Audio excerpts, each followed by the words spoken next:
باب ان صلی فی ثوب مصلب او تصاویر، اگر ایسے کپڑے میں نماز پڑھے کہ جس پہ صلیب بنی ہوئی ہو، مصلب صلیب کا نشان ہو، او تصاویر یا تصویریں بنی ہوئی ہوں، هل تفسد صلاته، کیا اس کی نماز فاسد ہو جائے گی؟ وما ینہا عن ذالک، اور جو کچھ اس سے روکا گیا اس کا بیان۔ یہ بہت سے لوگ سوال کرتے ہیں کہ جی اگر کوئی ایسا کپڑا ہے، اگر کپڑے پہ تصویریں بنی، بعض اوقات ہوتے ہیں نا چھوٹے چھوٹے ایسے بھلو سے یا بیئر بنے ہوئے ہوتے، تو کیا اس کپڑے میں نماز ہو جاتی ہے یا نماز ہی نہیں ہوتی؟ یا کمرے میں اگر پردے پہ ایسی کوئی چیزیں ہیں یا ویسے کچھ لٹکا ہوا ہے تو کیا حکم ہے؟ حدثنا ابو معمر عبداللہ ابن عمرو قال حدثنا عبد الوارث قال حدثنا عبد العزیز ابن صہیب عن انس قال، حضرت انس کہتے ہیں کانا قرام، تھا ایک پردہ۔ پردہ قرام جو ہوتا ہے نا، یہ باریک اون کا پردہ ہوتا ہے جیسے نیٹ قسم کا۔ لعائشہ، تھا حضرت عائشہ کے لیے، سترت بھی جانب بیتہا، جس سے انہوں نے اپنے گھر کے ایک کونے کو یا ایک حصے کو ڈھانکا تھا، یعنی ایک طرف ڈالا تھا۔ فقال النبی صلی اللہ علیہ وسلم، تو آپ صلی اللہ علیہ وسلم نے فرمایا امیتی انا، ہٹا دو اس کو ہم سے، یعنی یہ مت لٹکاؤ۔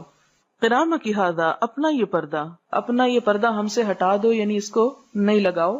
فإنہ لا تزال تصاویرہ تعرض فی صلاتی، کیوں؟ اس لیے کہ اس کی تصویریں مسلسل میری نماز میں آنکھوں میں گھومتی ہیں، یعنی میں جب نماز پڑھتا ہوں تو یہ تصویریں مجھے اپنے سے غافل کر لیتی ہیں اور میرے آنکھوں کے سامنے گھومتی رہتی۔ یعنی آپ دیکھیں بعض اوقات کوئی چیز آپ دیکھتے ہیں تو اس کا جو ایک پرنٹ عکس بن جاتا ہے آپ کے دماغ میں، تو وہ آپ نہ بھی دیکھ رہے ہو تو وہ عکس آپ کو نظر آتا رہتا ہے۔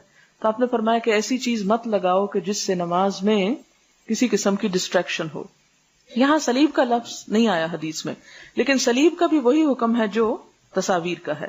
اور کتاب اللباس میں ایک اور حدیث آتی ہے کہ آپ صلی اللہ علیہ وسلم اپنے گھر میں کوئی ایسی چیز نہ چھوڑتے جس پر صلیب بنی ہوئی ہوتی تھی، یعنی صلیب کا کوئی ڈیکوریشن پیس یا کوئی چیز آپ کے گھر میں نہ ہوتی تھی۔ کیوں؟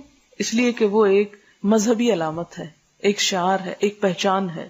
کیونکہ آپ دیکھیں کہ جب آپ کسی خاص ریلیجن کو ماننے والے کے گھر میں جاتے ہیں تو اس کے گھر میں کچھ نہ کچھ ایسی علامات ملتی ہیں جو انڈیکیٹ کرتی ہیں کہ وہ کس مذہب سے بلونگ کرتا ہے۔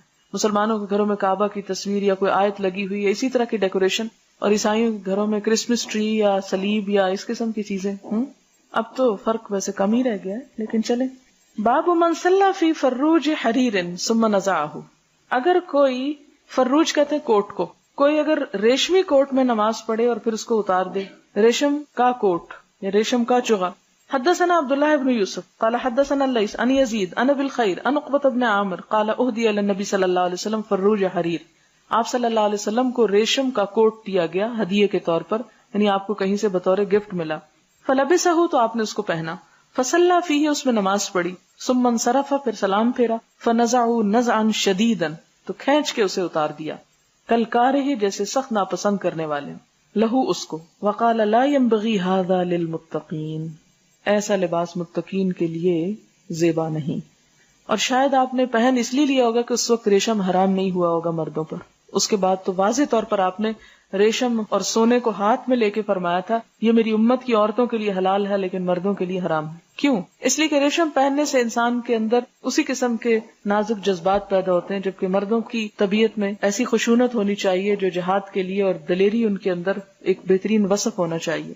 مردوں کو عورتوں کی مشابہت کرنے سے منع کیا گیا ہے، ورنہ مرد اور عورت کا فرق ہی نہیں رہے گا، اور یہ فرق اللہ تعالیٰ نے دونوں کے لیے اٹریکشن کا باعث رکھا ہے، اور اگر یہ فرق ختم ہو جائے تو ان نیچرل چیز ہو جاتی ہے۔ تو اس لیے آپ نے دونوں کے درمیان فرق قائم رکھنے کے لیے ایک کے لیے حلال اور دوسرے کے لیے حرام